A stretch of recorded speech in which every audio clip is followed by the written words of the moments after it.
오늘은 고대 중앙집권국가의 발전에 대해서 같이 공부하겠습니다. 우리는 지난번에 한반도 초기 국가의 성장에 대해서 같이 공부했는데요. 이런 연맹체적 성격의 초기 국가들은 시간이 지남에 따라서 국왕 중심으로 뭉치게 되는 중앙집권국가로 발전하게 됩니다. 이런 국가들의 대표적인 사례로는 고구려, 백제, 신라가 있는데 이들 국가들은 왕권을 강화하기 위해서 많은 노력들을 기울이게 되었습니다. 우선은 기존 각 연맹체의 우두머리인 족장들을 관료로 편입시키게 됩니다. 이에 따라 각 족장들은 중앙정부로 편입되어서 왕의 신하가 되었습니다. 왕은 이들 사이에서도 서열을 나누기 위해서 관등제를 도입했는데 부족 세력이 큰 족장은 높은 관등을 받고 부족 세력이 적은 족장은 낮은 관등을 받는 시기였습니다. 한편으로 국왕은 국가를 통일적으로 다스리기 위해서 율령을 도입하였고 각 부족과 백성들의 사상을 하나로 통합하기 위해서 불교, 유학을 도입하기도 했습니다. 부족장들이 중앙으로 편입되고 남는 공백은 중앙에서 지방관을 파견해서 다스리기도 했습니다. 당시에 이런 식으로 중앙 집권 국가로 발전한 국가로는 고구려, 백제, 신라가 있었습니다.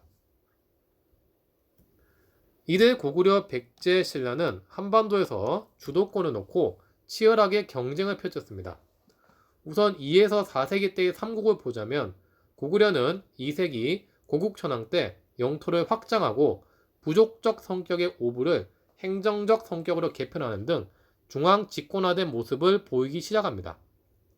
백제 역시 마찬가지였는데 백제는 3세기 고이왕 때 관등제와 관복제를 도입하고 중앙 집권화된 국가의 모습을 보이기 시작했고 이후에 4세기 근초고왕 때는 마한을 정복하고 고구려를 공격해서 큰 승리를 거두기도 하였습니다. 한편 신라는 한반도 동남쪽에 위치해서 가장 발전 속도가 느렸는데 신라는 5세기 뇌물 마리깐 때가 되어서야 김씨의 왕위 세습권이 확립되는 모습을 보이게 됩니다. 삼국 간의 경쟁은 5세기에 들어서 더 치열해지는 모습을 띠게 됩니다. 당시 고구려는 광개토 대항과 장수왕 시기를 거치면서 전성기를 맞이하고 있었는데요. 광개토 대항 때는 드넓은 만주 지방을 차지하게 되었고 백제를 공격하기도 했습니다.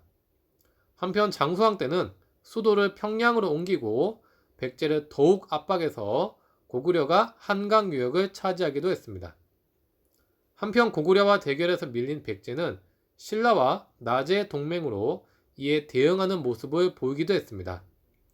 특히 무령왕 때는 지방에 22담로를 설치하는 등 지방 통제를 통해서 다시 국가를 재건하려고 노력했고 백제 성왕 때는 수도를 사비로 옮기고 신라와 함께 고구려를 공격해서 한강 하류를 일시적으로나마 차지하는 성과를 내기도 했습니다. 6세기 들어서는 신라가 전성기를 맞이하게 됩니다. 신라는 지증왕 때 국호를 신라로 확정하고 왕의 칭호를 마립간에서 중국식 명칭인 왕으로 변경했습니다. 이어서 버풍왕 때는 불교를 수용하고 관등제를 정비하는 등 중앙 집권 강화를 위해서 노력했고 금간가야를 정복하기도 했습니다. 또한 진흥왕 때는 남은 가야 세력 중 하나인 대가야를 정복하고 영토를 크게 확장해서 신라가 한강 유역을 차지하기도 했습니다. 네, 이렇게 오늘은 2에서 6세기까지 삼국의 항쟁 과정에 대해서 같이 공부했습니다. 특히 초기 국가와 중앙 집권 국가의 차이점을 교과서에 있는 이 그림의 내용이 잘 설명하고 있는데 이런 부분을 잘 기억하시고 정리해 두시기 바라겠습니다. 자, 오늘 공부했던 내용들 다시 한번 되짚어 보시기 바라면서요. 이번 수업 모두 마치겠습니다. 감사합니다.